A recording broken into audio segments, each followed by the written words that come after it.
Okay, recap for today. We left from Coldfoot Camp and drove to Fairbanks, Alaska. Yep, about 256 miles.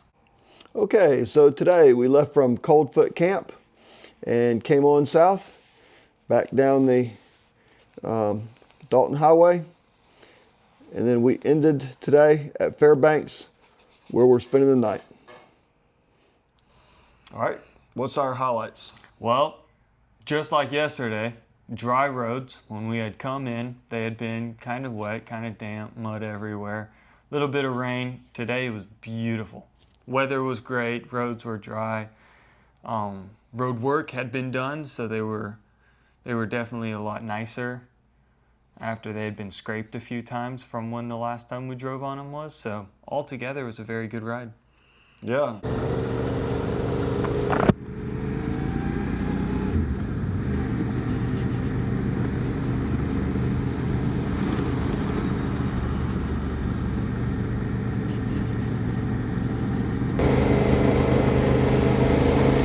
I think that'll last you another 250 miles.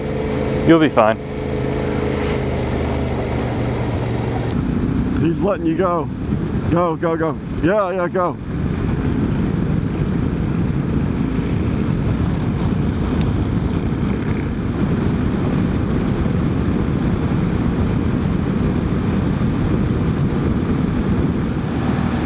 Just an amazing morning. The sun just barely starting to come up over there on the left, it looks like. Speed-wise, it makes a big difference. So instead of being in the rain at 30 or 40 miles an hour, trying to keep your visor wiped and clean and mud spraying on you and the road being slippery, instead you're cruising at 60 or 70 miles an hour and feeling confident. And, you know, the only time we slowed down a little bit or had to slow down a little bit is going into like a curve where it looks a little gravelly. You just slow down enough to make sure the gravel's not slipping on you, but I'm not going to do 70 mile an hour corners leaning in. I'm going to slow down a little bit. Yeah. I'll just tell you, hitting a tree at 70 wouldn't feel too good. It's all good till something goes wrong. Well, and I think this dirt's pretty good, but I don't want to hit any surprises around a corner where I didn't see it coming. Like a surprise little gravel patch or...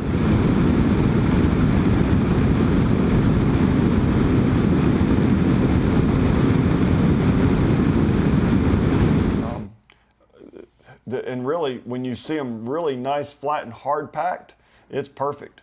When they get a little potholed up and chatter on you a little bit, we did some uphills or downhills with some washboard, and your tires had a harder time grabbing. But man, speed-wise, we got here. What'd you show at the beginning? It said it should take us how many hours? It was supposed to be a 6-hour drive. I think we were closer to 4.5 hours. Yeah. So we saved an hour and a half on speed. Now you said something about it taking 6 hours. If we do 240 miles at 60 miles an hour, we might get there in 4.5 hours with fuel. Speed limit was supposed to be 50. We could cruise pretty easily 60 to 70-ish. Yeah, I only broke the speed limit whenever I was trying to keep up with Noah. I was being egged on by a masked man that was trying to catch up to me, so it was a snowball effect. Yeah.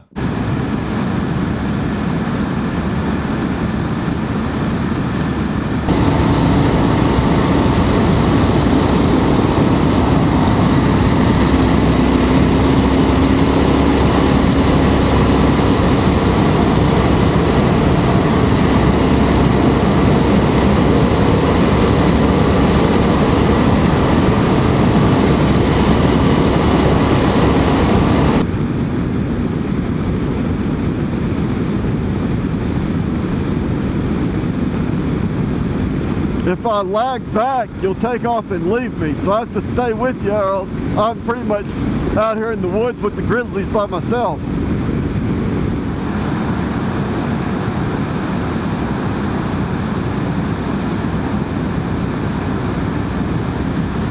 Look at that. You can turn it into a natural is what I'm saying. We had a great day. It started out like most mornings, a little chilly, and then warmed up, and then the weather turned out just beautiful. I think by the time we got into Fairbanks, it was already hitting 70 degrees again or so. When we were trying to clean the bikes up, we actually were sweating a little bit. Yep. Oh yeah, it's already up to 57 degrees. All right, we just broke the 60s. It says 61 degrees on the bike. Yeah, we get a whole new presentation going the other direction.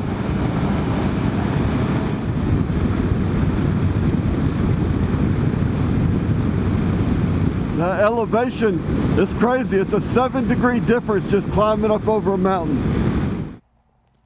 All right, and the other highlight to mention, and I don't have any kind of pictures of this, but just to inform, by the time we got here to Fairbanks, we found a fork seal leaking on Noah's bike, and his boot was wet on his right side, and then I found left fork seal on my side, and my left boot was leaking bad.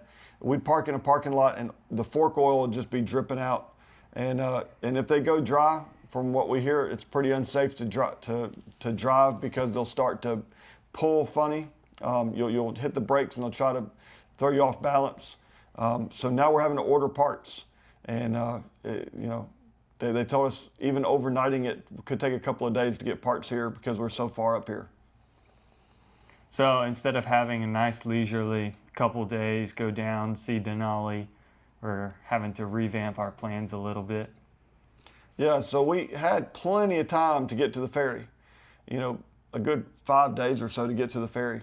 So now instead of just sort of taking it easy and doing short days, it looks like we're going to be sitting here doing nothing and then just blasting our way really fast a couple of days to make it to the ferry. Well, we'll still find stuff to do, disc golf and running and whatnot. Yeah. The good thing is we've stayed ahead of schedule. The days that we've made really good miles, we've stayed ahead of schedule, and it's always left us a little bit of leeway.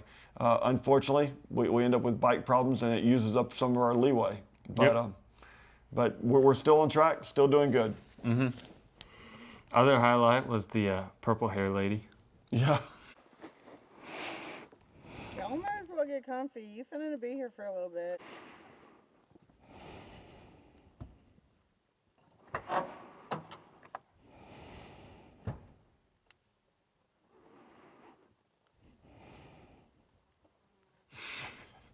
Yeah, we had a flag lady that was, well, I think I ought to start by saying we passed a hydro seeder or a water truck.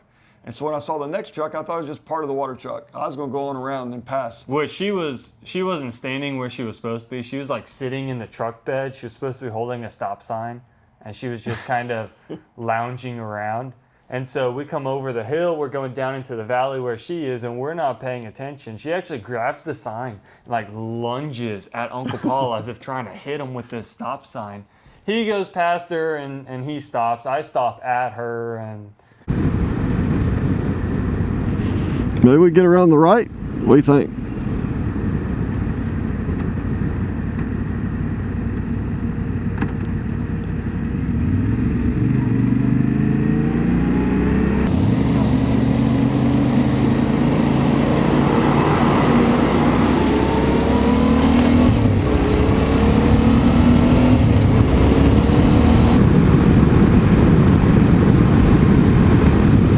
Oh, I didn't see him out there.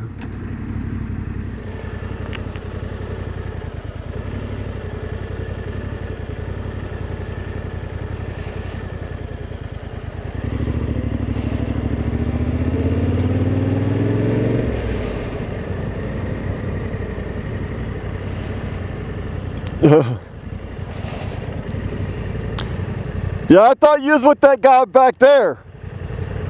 I thought you were with him. That's your fan. Hey, your case is open on your left. You guys really shouldn't do that.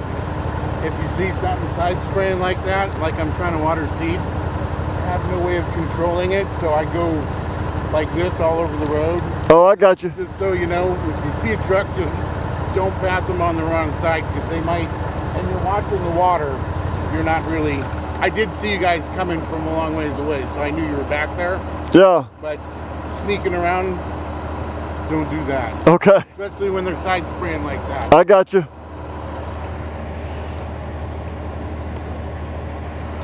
Has it? Have you lost anything out? That's not good. Your Moet hat? All right. Anything else we want to add? Not that I can think of. I had the box fly open, lost a couple hats, but those are easily replaceable. Yeah. Nothing too much.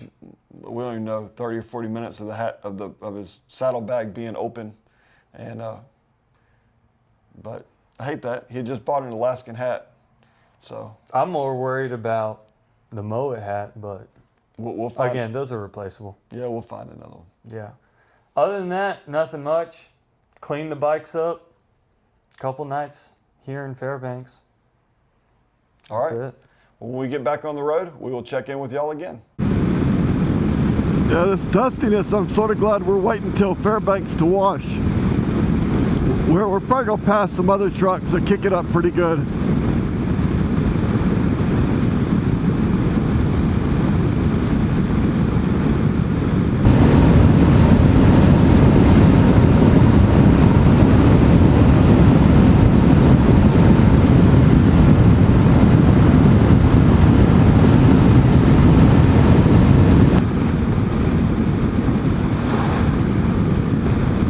Man, it actually makes my life easier when I see your bike take a big dip and I'm ready to stand up.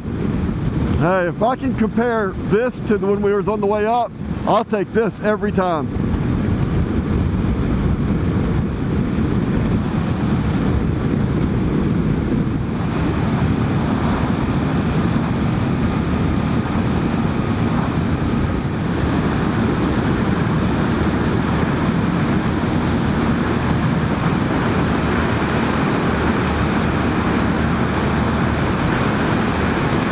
No, I wanted to get that footage of you tapping on your phone trying to change songs.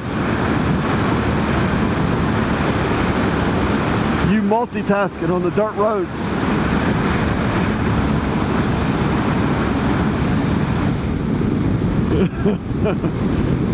It's like, oh yeah, I just did a Google search, found out about the Arctic fox. I'm like, how in the world are you working with your phone while we're driving?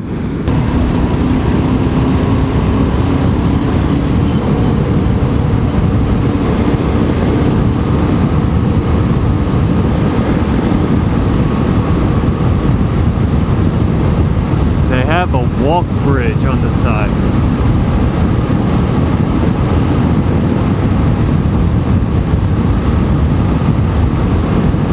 Yeah.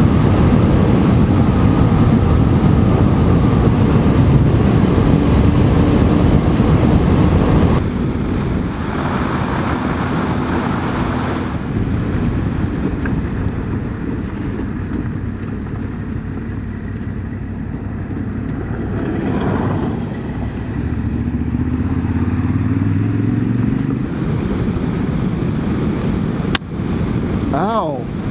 Yeah. Came off your tire and hit my face mask. Oh. Man, the dust is terrible.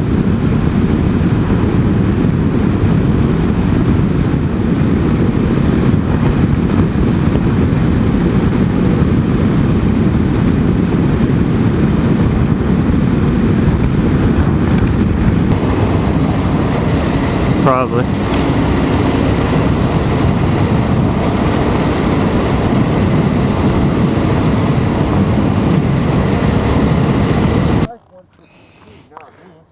All right, here you go. Look over this way. There you go, looking all cool. A self view.